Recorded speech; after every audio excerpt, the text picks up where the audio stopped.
Hey guys, and welcome to another live stream back on the channel.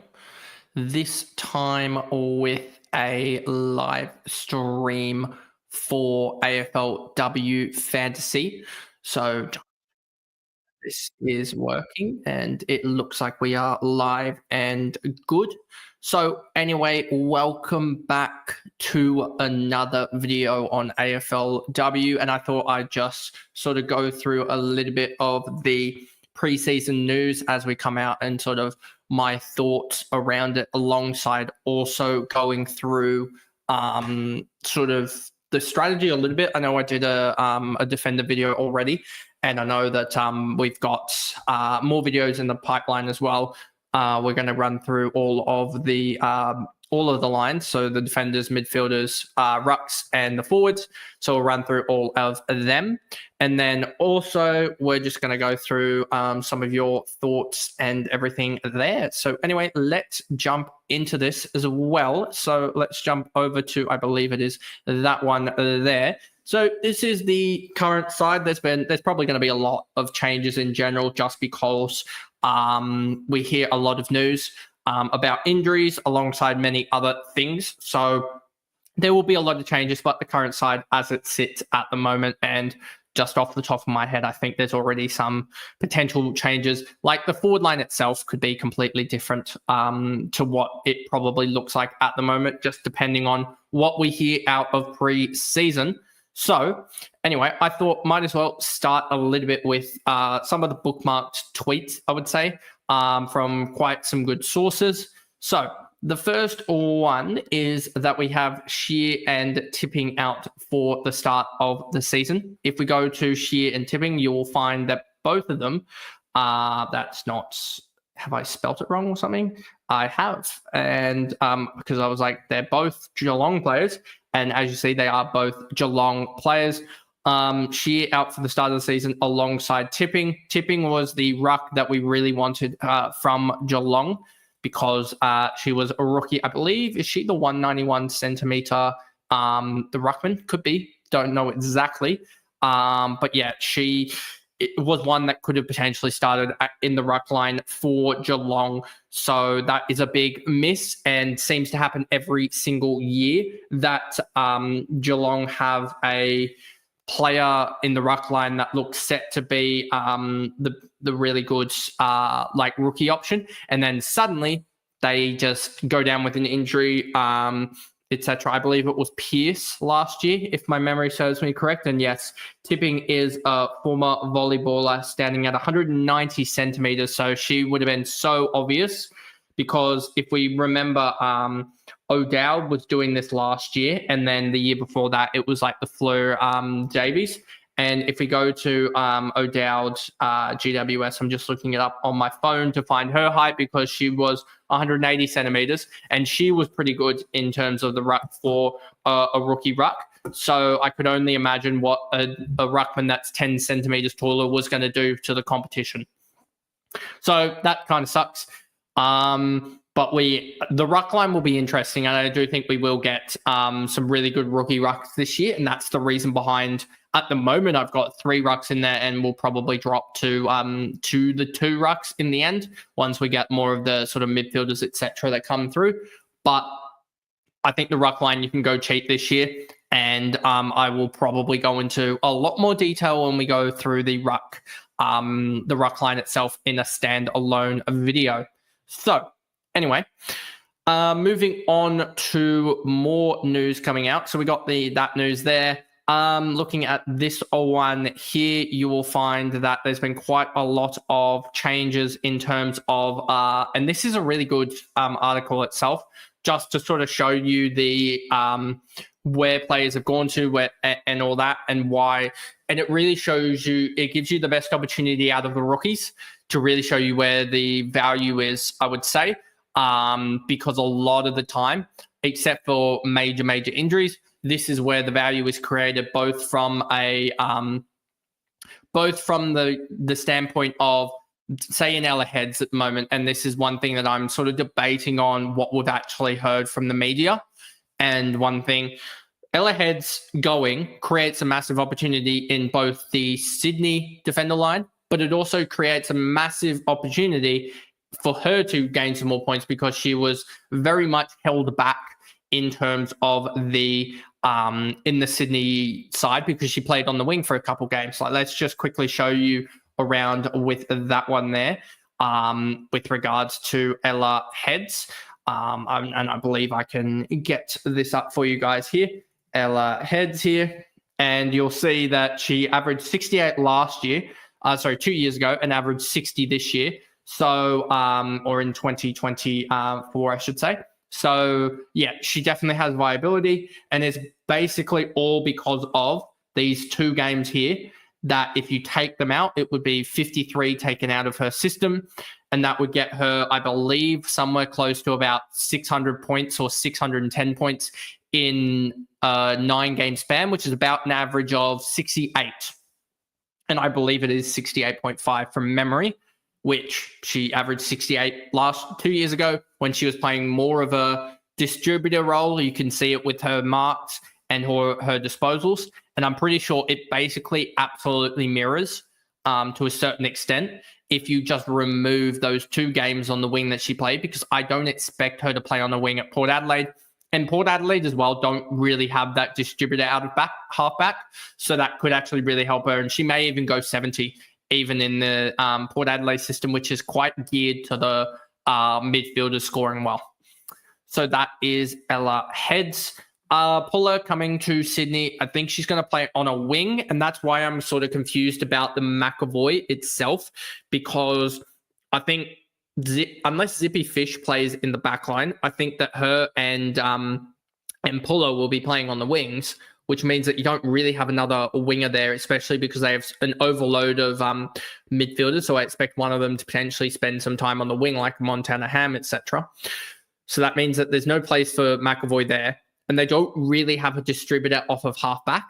So it will be interesting to see what goes on there, especially because the system that the Swans play, it very much does need that distributor off halfback. So I do think that McAvoy does end up playing a majority of her time there, especially because now there was talk of her playing sort of up forward, etc. I just don't see a way in which she can really get into that forward line, because you've got the likes of Malloy, Maloney, Hamilton. Who else is in that forward line? But you've got quite a lot of forwards already there that are quality forwards. Privatelli and others there. So you've got quite a few there that are really, she's not going to be as useful, in my opinion, up in the forward line, whereas she's going to be more useful down back. And that's why we really want to see her down back, because she could average close enough to that top of the line in that defensive line. But it's one to watch in the preseason. Allen, I don't think, has any impact as well either way, to be honest with you. Vivian Sard moving doesn't really have too much of an impact, I don't think, to be honest, either. Greason coming back in, actually probably Greason coming to Sydney alongside Ashley Van Loon probably actually strengthens the point that there's going to be one main distributor for Sydney, because Van Loon's a lockdown defender. Greason's a lockdown defender. If I actually go to, it'll be on the Free Kick podcast. If we go to the Sydney Best 23, this is probably the easiest way to show this. If I can actually find the Sydney Best 23. Let me see if I can find it. Here we go. So if we talk about this, Greason, I expect Van Loon to come into this backline as well. I don't know if Collier will play. You've got Tarrant, you've got Mitchell. They are all pretty much lockdown players. So it's like, where does the actual distributing happen? And it's going to come out of probably McAvoy and Fish off the wing as well. So that really does open up the opportunity for McAvoy just to hunt all of the kick-ins, hunt all of the distributing role, and then really just dominate there. And then if you look at the forward line, you start looking at it, you're going Malloy, Hamilton, Maloney, Privatelli, Grundon, as well as probably a little bit from Montana Ham as well. And even if you look at the defender off the bench as well, in Julie O'Sullivan, another sort of lockdown-ish player as well. So it's just like, what I just really see that they're opening up a role for one distributor down back. And I just still think it's going to be McAvoy down back there. And that's why I'm so heavy on it, is because you've got arguably, I would argue, I would argue that there's 4 different moves here that there's going to create one lockdown defender. You've got one distributing defender. You've got 2 lockdown defenders coming in from rival clubs. You've also got one of the other distributors moving clubs. And then you've got another one on the wing sort of limiting that role. So, yeah, there's going to be one. It's going to be either McAvoy or Fish. I still think it will be McAvoy, just because they need some sort of experience out of her. I don't think you can basically give the keys to the team almost straight up to Zippy Fish, but because that would be a little bit bold, but they could do that. I could be wrong. Then we get to the midfielders, and let's just jump through this. Sheeran, I'm pretty sure from reports, has been training off halfback, so that's probably going to hurt her value there, probably going to take 5 or 10 points off of it, and because there's no DPP, it basically makes her useless. Bar, don't see her being too much St Kilda. Don't think that she'll come in and do too much there. Breed could be an interesting one, taking that next jump, but you're sort of at that point looking at sort of just player development and stuff like that, rather than sort of an injury or a positional change, etc., like that. So that's really the type of value that I don't like trying to hunt, because it's a lot harder to get than to just look at the ones that have had historical value. Mithun playing for Gold Coast. This one could have an impact on more around the players around her rather than her himself being value, because you've got, if we just look at Gold Coast, all players, and then we go to Gold Coast here, and then we go and we just lower it, and yeah, Breed is still injured. If we just lower this down, you'll see you've got Talbot, Salisbury, Harris, Milne, McMullen, Harrington, etc. You've got quite a lot of these midfielders, etc., coming out here, and I could see her just taking away a lot of value from some of these players, which will be really annoying. But I still think that you'll still need to start them in like Harris, etc. But Mithun might just make them be tradable another round or 2 early, and it might cost 100k, basically her being there rather than not, which would be extremely annoying. But anyway, moving on. Reynolds, don't think that's going to make too much of an impact. Maloney to Sydney, it'll just be basically where she ends up playing, to be honest with you, because if she ends up playing as a half forward, not really valuable. If she actually goes on ball, she could be some value, but I don't think she'll be the leading M4 value player, because if we just have a look at this, and the reason behind why I say that is because let's just say that Centra you're going to play her on field, whether that be a 1 rookie or a 2 rookie setup. You're going to play her on field. Most people are going to have Marinoff, Rowbottom, and Bowers. I think that's a very, very common 3 in the midfield. So then, therefore, if everyone's going to have Centra, Marinoff, Rowbottom, and Bowers, basically the decision becomes between an M4. Do you go a rookie in Fish and have another midfield rookie on the bench, or do you go down the path of a 500k player, a 600k, 7, 8, 900, etc., all the way up? And if we actually look at midfielders in terms of selections, you'll kind of see something similar playing out. Newman kind of is that throwaway here, there, as well as Barwick. Roberts is sort of that upgrade on, for me, McDonald at the moment, but you can see that that's the M4 type there. Conti, etc., Riddell, Gardner as well, sort of in that packet, unless they go against Bowers. And then you've got Smith and others here as well. Let me actually just check. Maloney, I don't think is going to be too highly owned. She'd probably be in the 1% owned or so. Yeah, 1% owned because she is 581k. But if she gets an on-ball role, I know that she's been playing on-ball before at, if we just go to Maloney here, it'll be Darcy Maloney. She plays roughly 50% on ball throughout her whole career, from memory. And so she could be a little bit of value, but I don't think there's tremendous amount of value, because I still think you're going to get more than 15 points of value in someone between the 500 to 1 million. So yeah, I think that there's more value out there than Maloney, to be honest with you. Baskarin, don't think there's value there. Beatty, neither do I think that there's any value there. And Gee, I don't think there's any value there. And then we move to the ruck line. Murphy, I think, is the interesting one.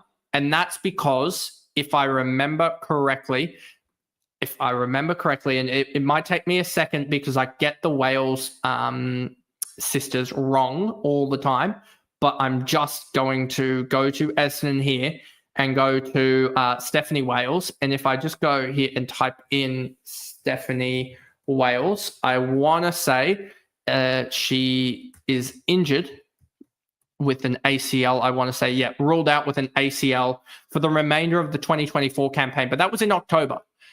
I don't know about her update so far, but I have a feeling that that she won't be completely right, and at least Murphy will get a run in. And that's why I'd consider putting Murphy in that R2 spot. And also we saw a lot of ruckman go down as well in the last year or so. So that's why I think that ruck 2 and the ruck 1 spot, we're going to get, I think, a couple of solo players, solo rucks, I should say, that are rookies. And that's why I think you can sort of skimp on the Strom pick.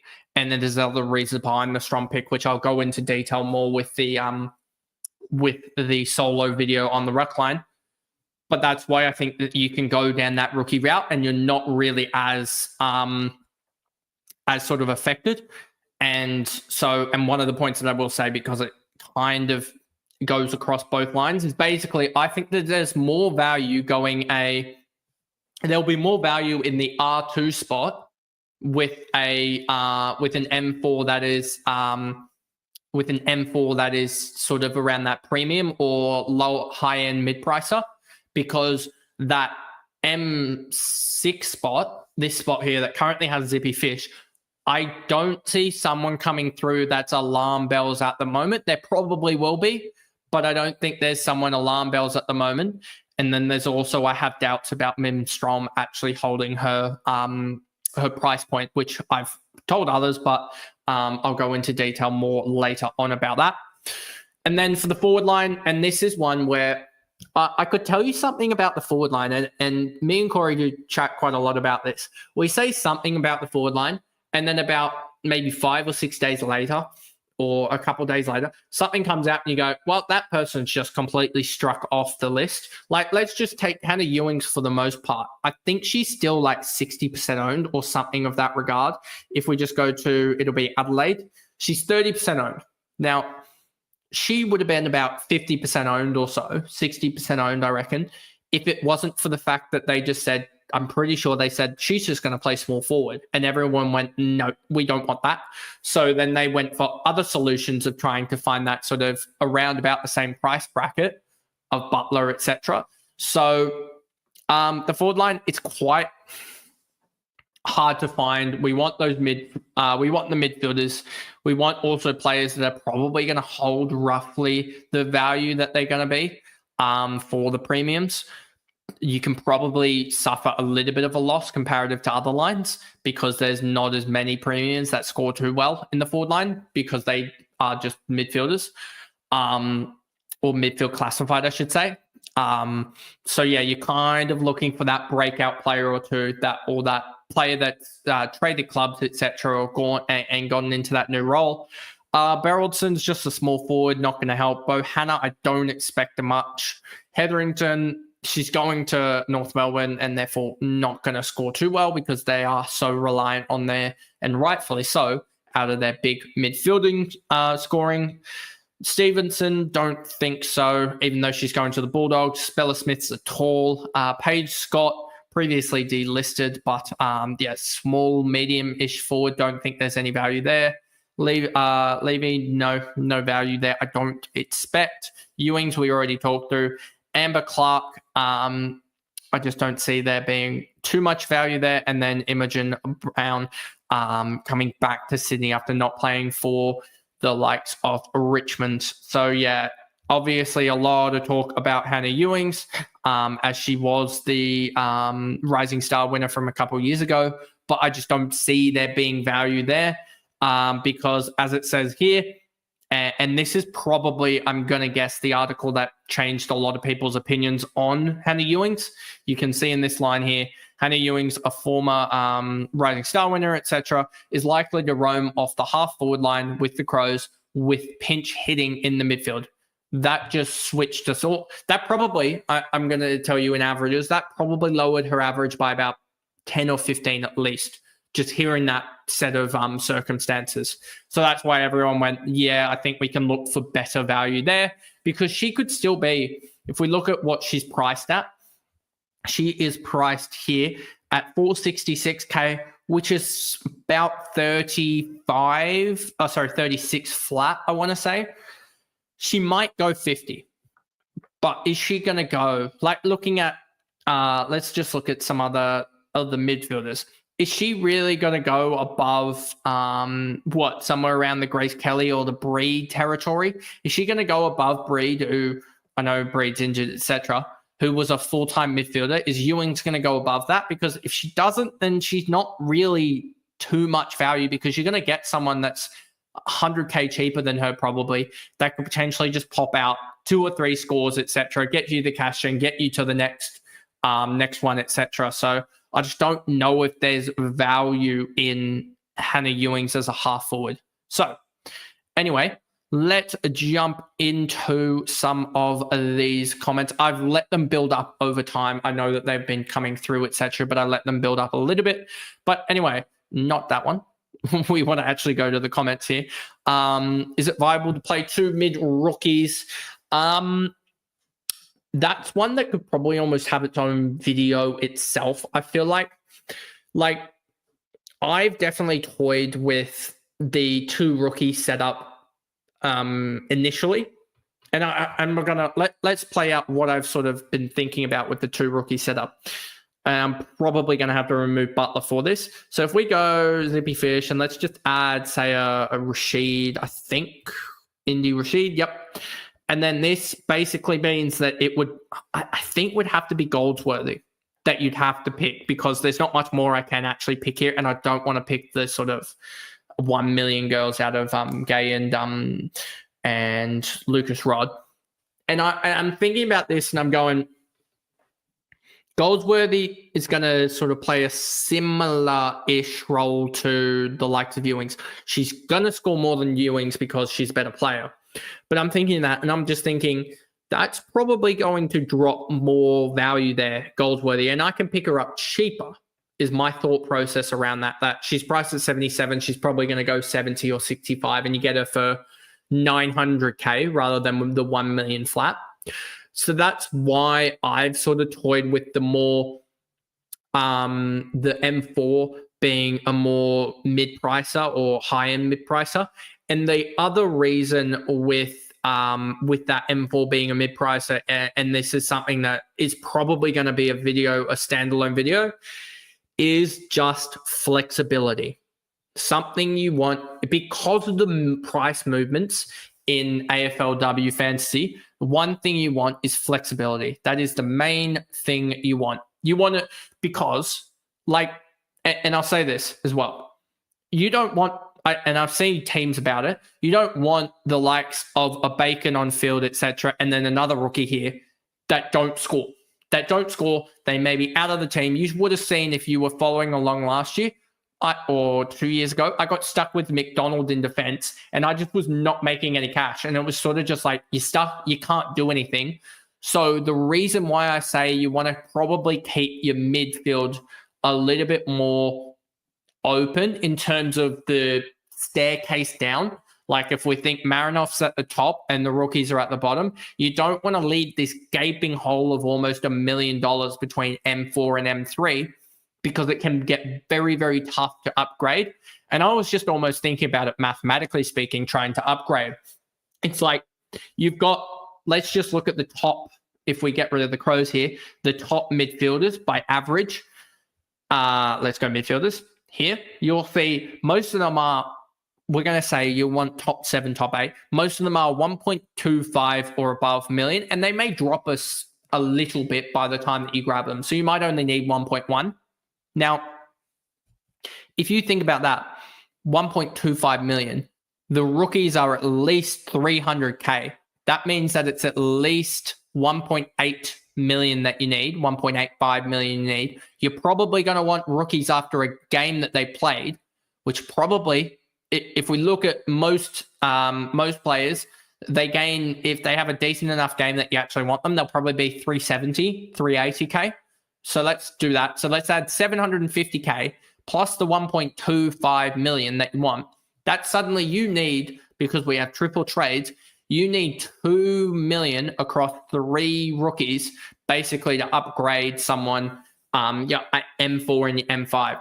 Are you going to have the chance 2 times to be able to upgrade your rookies, to upgrade 3 rookies who, if we think about it in terms of average price, are going to have to be around that 650 to 700K range to be able to do that, all 3 of them. And I don't know about, if my memory serves me correct, what Goody is now priced at. Goody is priced at 825, and I want to say that she didn't get, and I could be completely wrong about it, but I want to say she was in the 700s. That's the top end, and she was one of the better rookies to actually own last year, and made the most cash then, etc. So that's why I'd say you want more flexibility. It's just based on that factor alone there. Now, and yeah, Corey is saying 2 rookies, it is viable to a certain extent, but I also think it just pigeonholes you way too much for AFLW Fantasy. And in a way, and this is truthful in a way as well, but you find you're almost limited to the one strategy that you've got. You're almost limited to those players if you do have the 2 midfielder rookies there, and you're almost limited to the premiums, etc. Because if you get your, and this is why I don't like the 2 mid rookies, is this because you get your ruckman wrong, you're burning so many more points than I feel like than if you get your midfielders wrong, etc. So that's why I would be watching out there for that. Fish in defense can see that. Breed still injured, etc. Who are my locks for this year? So, locks for this year, I think, obviously Marinoff, I'm just not even going to bother talking about her, etc., because that's a lock and a half.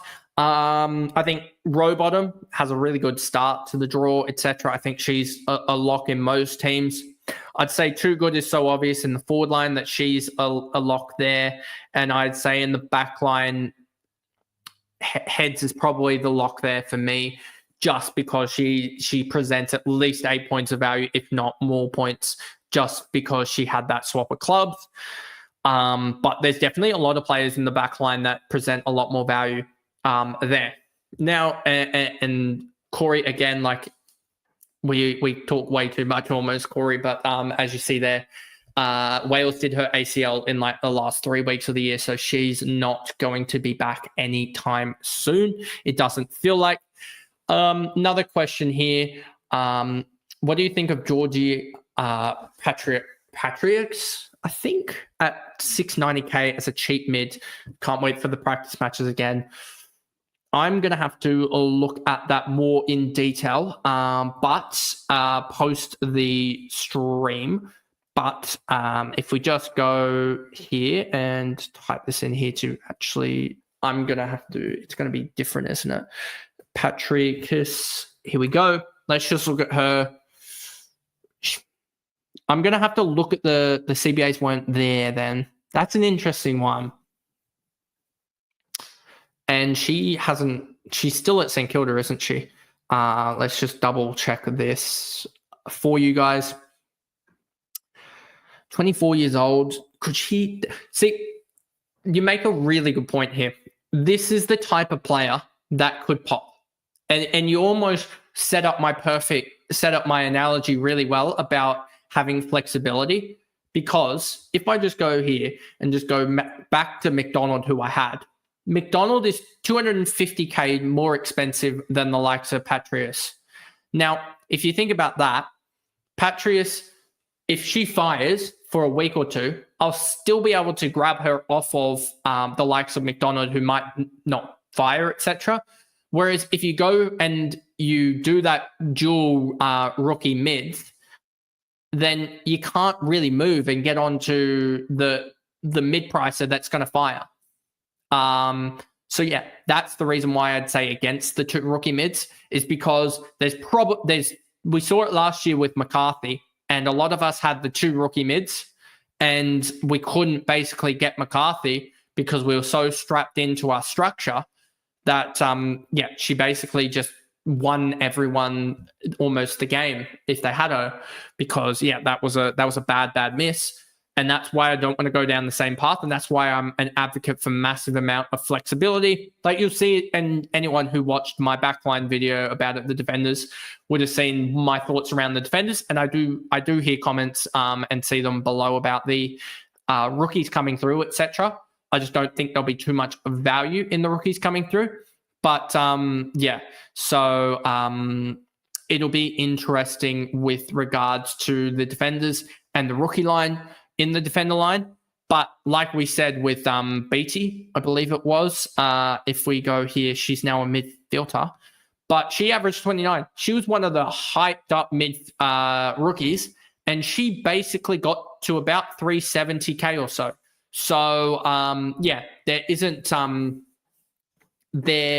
much value, I don't think, in defenders, because they could just average 30 and you don't really move on it.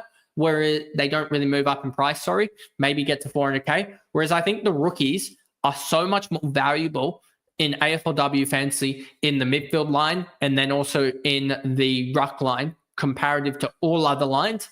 And that's where I want to keep the most flexible, the rookies there in that sense. And that's where they score the most points, etc.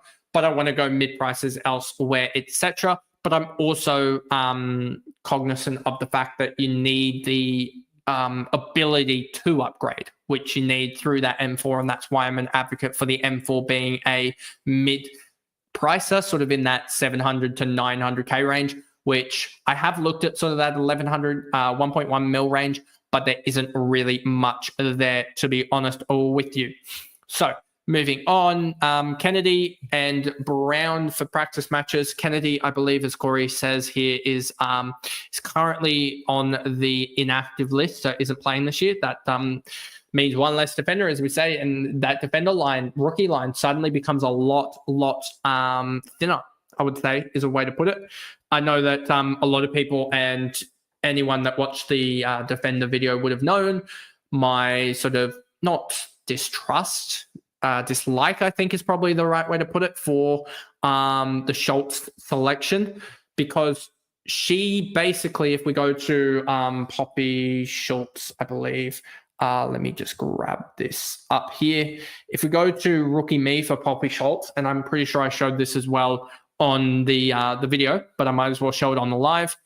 If we go here and look at her numbers, the numbers behind her, you will see that she averaged in the carnival, in the under 18s, 10 touches, 3 marks, 1 hit out, 2 tackles. For the sample in the women's, she did not play in the ruck and has, played probably 1 game in the ruck where she had 5 hit outs. So in her, 23 games at sample level for the women's, she has not played she's maybe had 10 ruck contests, which is nothing. And then even the under 17s, she played 0 ruck time. So she's probably, if we think about it, in her, 423, that's 29 games that they've got her tracked in the last 2 years. She has probably played a total, 29 games across the last 3 years. It's tracked at least. She's played maybe, what will we say, 1 full game of ruck equivalent out of 29 games. She's not going to play that. She's going to play as a key defender. I mean, no key defenders. If we look at some of the And Van Loon was one of the better key defenders, in my opinion, across the last couple of years. You can look at other, etc. ones there. If we look at Van Loon, she averaged 33. There's actually a good chance with Poppy Schultz, she goes under her price point and ends up cheaper than what she started at. There's a genuine chance that happens. So unless there's a random role change that I've missed, and someone please put it in the live chat, that I just don't see it with Poppy Schultz, to be honest with you. Okay, going through mids at the moment: Garner, Riddell, Robot, Bowers, Patrius. Oh. The problem with, and I understand your point with Marinoff. I want to offer a counterpoint, is that the value drop-off that she might have, she will give in terms of captaincy, because if you think about it, you might be able to get, say, instead of a McDonald, you're effectively getting if I look at it, a Riddell, I think that adds up, give or take. Yep. And Garner and Riddell for the likes of Marinoff and McDonald, or that M4, etc. Understand my point? Now, you can't collate the captaincy scores from two different players, etc. So if we think about it like this, if Marinoff's priced at 145 and you've got someone priced at 95, that's a total of 235 or 240, I think, give or take, let's say that. But you've got, so you've got 240 points between those two, and the combination of Riddell and Gardner get 240 points, but they're split 120, 120. Well, you actually get 20 points better per game by captaining Marinoff, because her captaincy, her share of that pie is more than the likes of the Gardner Riddell one. I wish I could bring up a calculator on screen, but you sort of understand my point there, that both combinations of Gardner Riddell and Marinoff and McDonald, for this sake, get 240 points in general. But in the sentence of putting it on top of the captaincy score, Garner or Riddell is going to add 120 points, whereas Marinoff's going to add 145 points on her average, etc. You may say she's going to decrease, etc., but you can still see that there's a gap of 20, 25 points. And also, we haven't really, and I'd love to see if someone actually has the statistics about this. I don't know if someone else has had a game above 140 other than Marinoff. And Marinoff, if we look at her stats, if we look at Marinoff's stats here for the games played, she has a 177 in here, a 172 in here, a 191 in here. If you captain her in that game, in that round where she gets the 190, it doesn't matter what else anyone else has as captaincy, because I think you're going to beat them by 50, 60 points. Gardner 154, that makes sense. There's probably a Gardner or a Riddell 150 odd. But like, she has such a ceiling of 30, 40 points above everyone else that it really, you don't want to miss out on the ability of Marinoff just to basically win you a round or get you above average on a round herself. Like, she has such a big influence on games. On rounds and seasons, etc. And I just want to check quickly Bowers, because Bowers was obviously out last year, and it's hard to remember stuff from a couple years ago. But Bowers has a 142 in there, a 184. So you look at that as well. 22 tackles, far out. She laid 42 tackles in the space of 2 weeks, 61 in the space of 72 in the space of 4 weeks. She laid more tackles than some of these guys, than like some of the guys in the AFL will lay in their whole season, and she did it in 4 weeks. That's crazy, the amount of tackle. Like, just look at this run where, I only had a 10-game tackle. Like, basically the whole of season 7, her worst tackle game was round 1. If you take that out, I mean, she averaged 14 tackles for the year across 10 games, and she averaged almost 16 tackles for the last 9 games. So yeah, there obviously are, as some people are pointing out in the chat, the Gardner 154, the Rowbottom 163, etc. Rowbottom, as we pointed out, has gone. Sorry, not Rowbottom. Bowers has gone above 140 multiple times, etc. You can see 152 here. That's also, I can't believe that she had 17 tackles and didn't get to the ton. That's kind of crazy. But then she figured out how to actually get most of the footy, etc. But you can see there that Marinoff does it on the regular, goes 130 plus. These girls have maybe once or twice a year where they go 130 plus, and it's usually 140, 150. And that sort of is the 170, 180 equivalent in terms of probability of the Marinoff game. And that's why I think she's just so much more valuable than everyone else. And that's why even if she drops off 5 points, I still think you need her, even though it is rough to spend as much as that on her, I would say, to be honest with you. But yeah, I do think she potentially drops back down a little bit. I will say that for the last, basically for her whole career, you can see that one, her tog's improving, which is a good thing. Two, the quarter lengths have also gone up, if I remember correctly. I believe that they went up here, or is that just tog related? No, they must have gone up here, I think. But yeah, you can see that, and I think they went up again maybe here, because that looks like too much of a jump for just 0.07. So I think they went up in this one as well. So quarter lengths have been improving, which has meant that these girls can get more points, especially the ones that are around the footy, because we know tackling is a huge metric. As you see, 12, 10, 10, etc. You can see the tackles are always there for these girls. So yeah, that's why I think Marinoff is basically, you need her. And then I think we can jump more back to the bookmarks here and go through it all.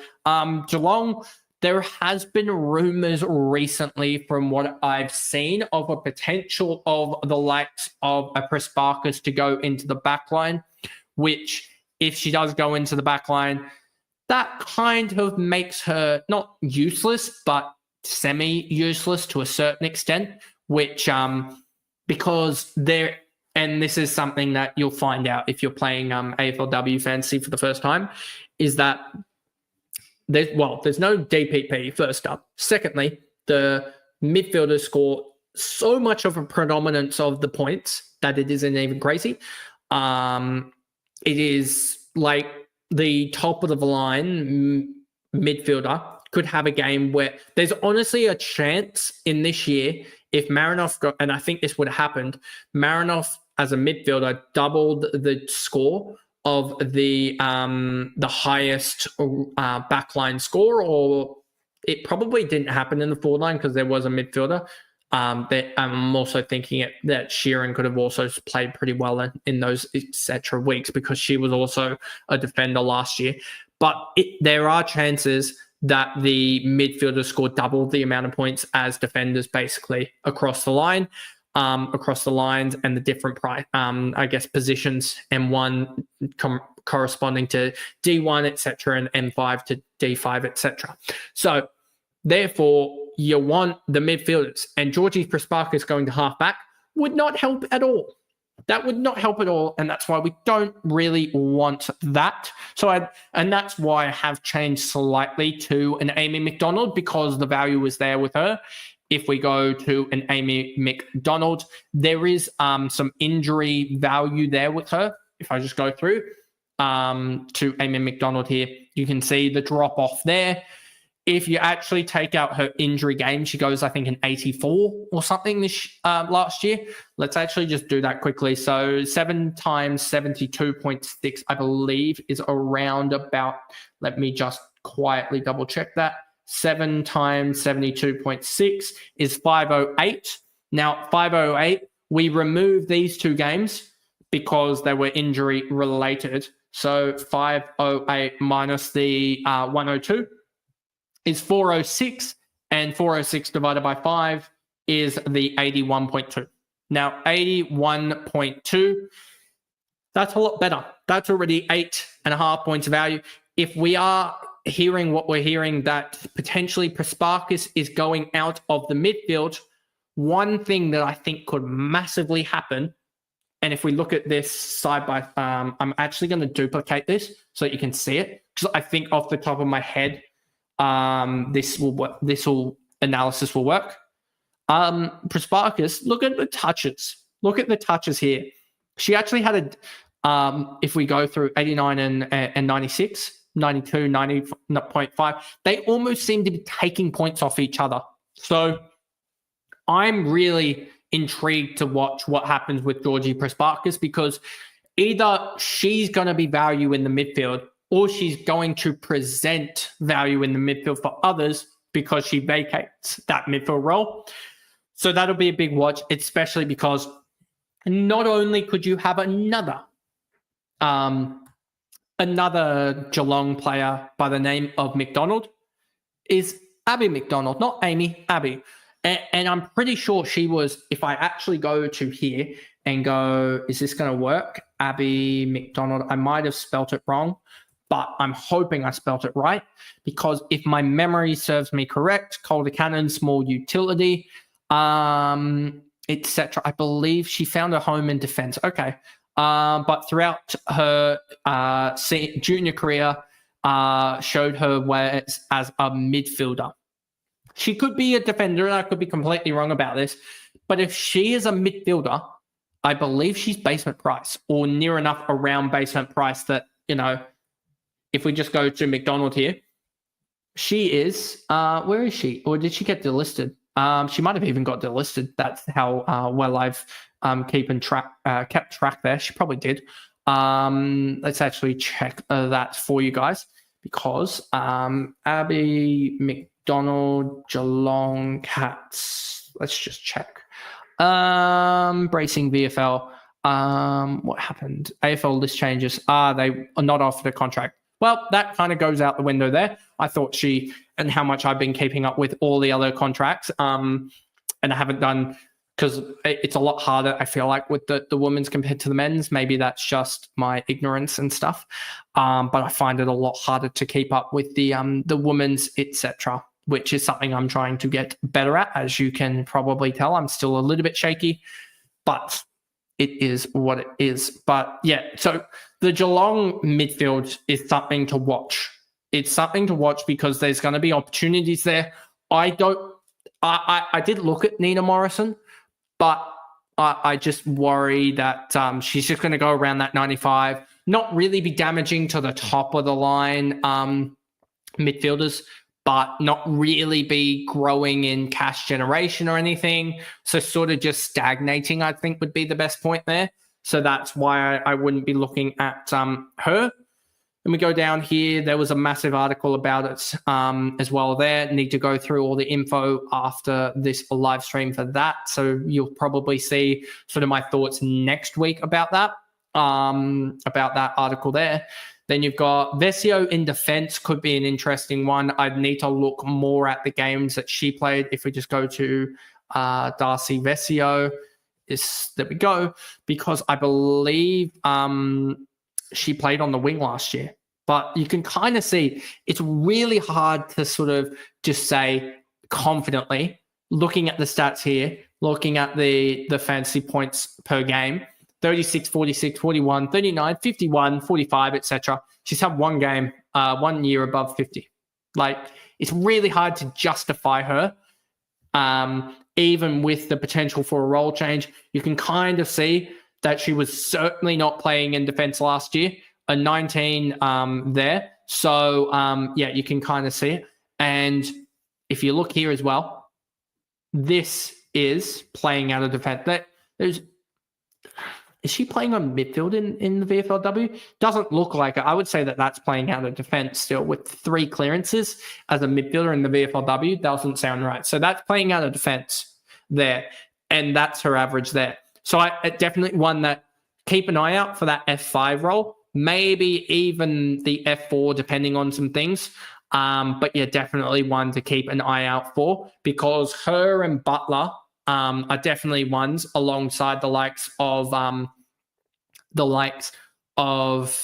Too Good, etc. there, that are massive value potentially in the forward line.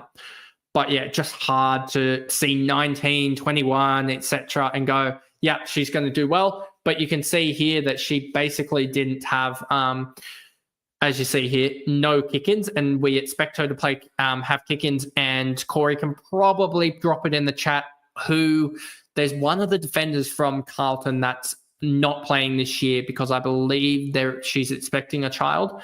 So that opens up an opportunity in defense, and Vesio might take that opportunity there. And that could be the 20-25 points of value that presents there. And that's the reason why she is definitely, I thought it was Peterson. I just wanted to double check that there. That Peterson's the one leaving, and if I shouldn't say leaving, I should say is inactive for the year, I think is the correct terminology. But if we go to kick-ins and we go to Carlton, and I think this will show it, Peterson 26 kick-ins. We expect, and this is almost why I'm willing to almost hedge my bets here as well. I'm willing to hedge my bets. Either Pound or Vesio is going to be the massive improver. Because if you almost think about it logically, right?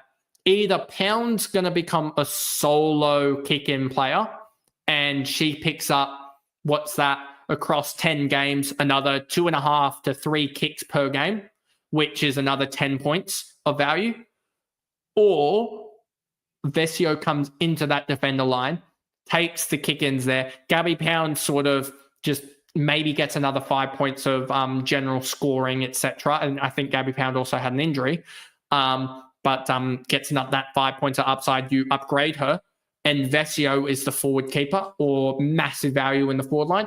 But I'm pretty confident to say one of them will improve. I don't know which one, and that's why I'd be willing to hedge my bets rather, because there's going to be cash in there in those two, I have a feeling. So then we go further down, and some injuries as well for Port Adelaide. Lauren Young alongside Wedland, both injured, I believe. If we just look here, Lauren Young, Wedland, etc., they're pretty much cooked for the large part of the year, won't have much influence on AFLW Fantasy. So you can take them out. One thing that does do it and does change this around, and we'll go back to this, is with regards to the Port Adelaide midfield. Remember how I said at the start of this live stream about players and sort of opportunities it creates when they leave? Same can sort of be said when they have major injuries. And we look Port Adelaide CBAs, and we go and we look that the likes of Wedland didn't actually play a CBA, so maybe that's a little bit disappointing. But I will say this, it does with Piper Window. I'm intrigued about this to see how she goes in season 2, because she had games here where she basically didn't play on ball. 0%, 13%, 18%, 36%. Secondary season, she's forward allocated. So I think she could be a really interesting one to just look at, etc. I'd need to look more into the Port Adelaide sort of midfield mix, etc., who's available, etc., and all that, etc. But I think that she's one that could be a sneaky F5 in the end of the season, a sneaky F5. So there's that with Port Adelaide, and I think that's about it for all of the AFLW news.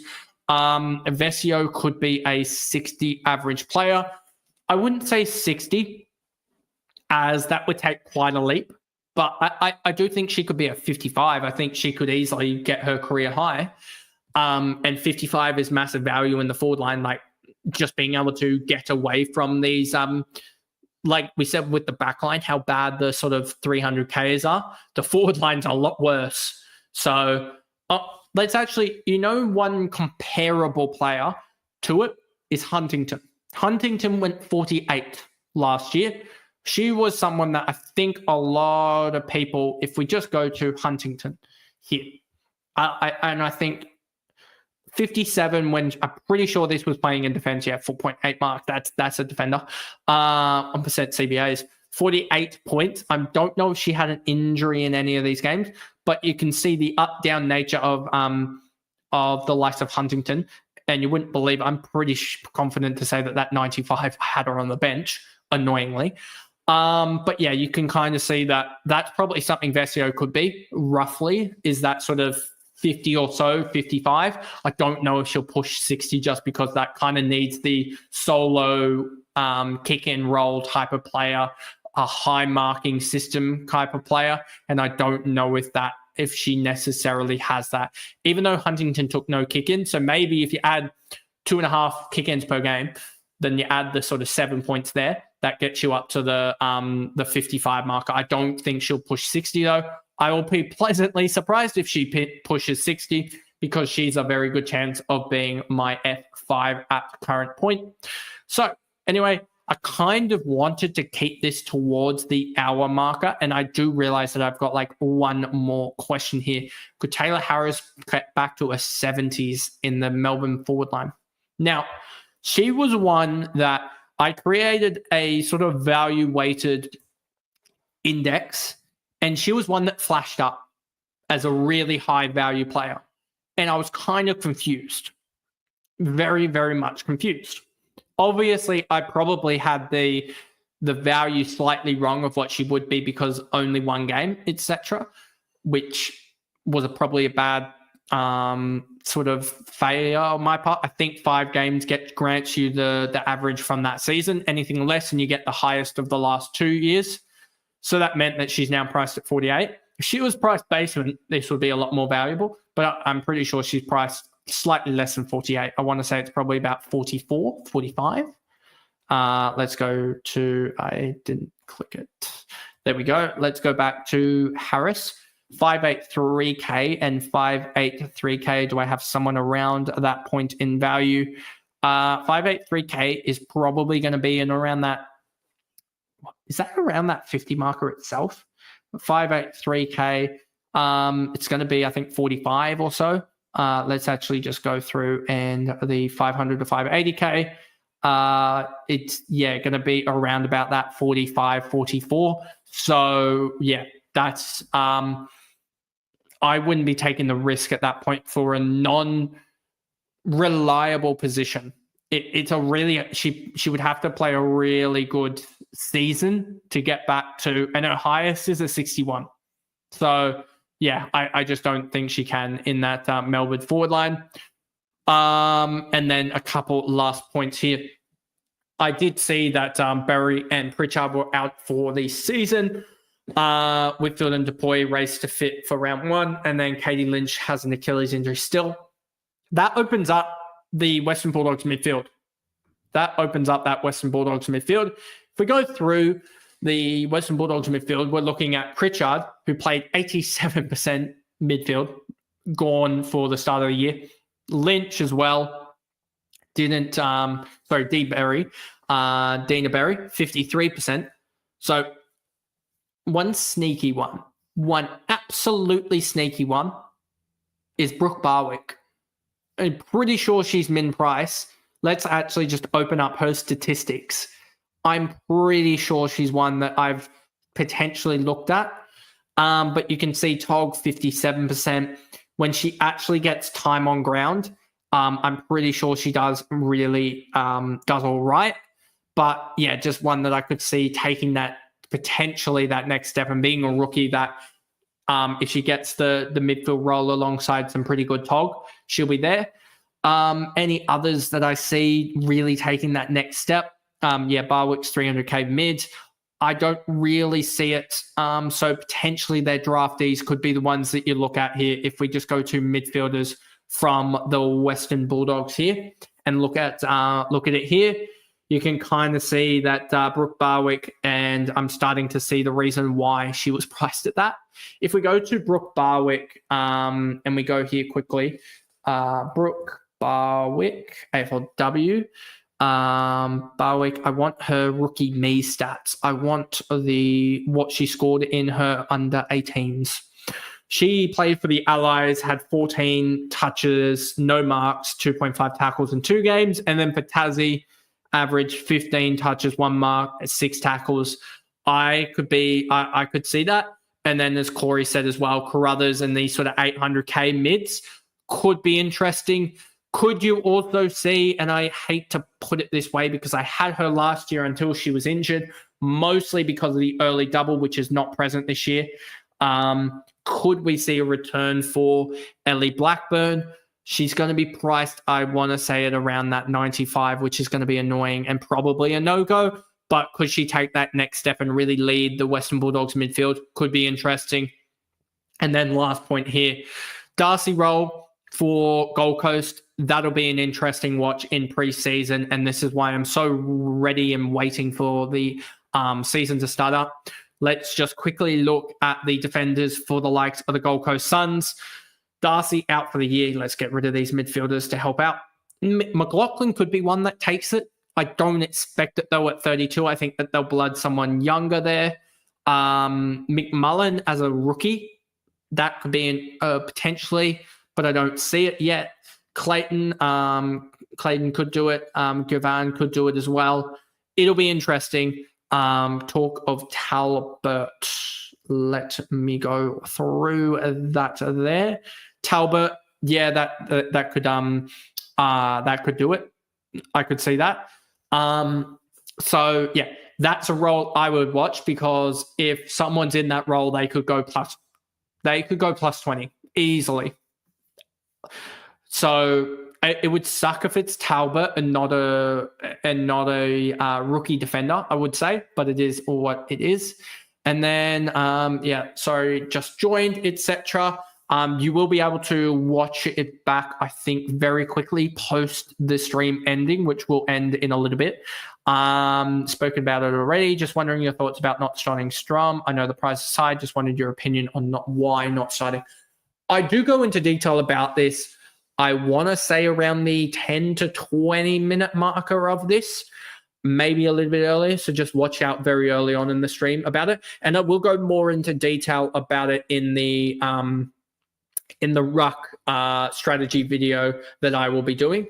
But my whole point around it is that I don't see her going 112 again. You've got Anya Tai back in that in the setup, which I think takes away 5 or so points. So therefore, I think she goes maybe a 107 and a 107, maybe a 100. Is that 107 or 110?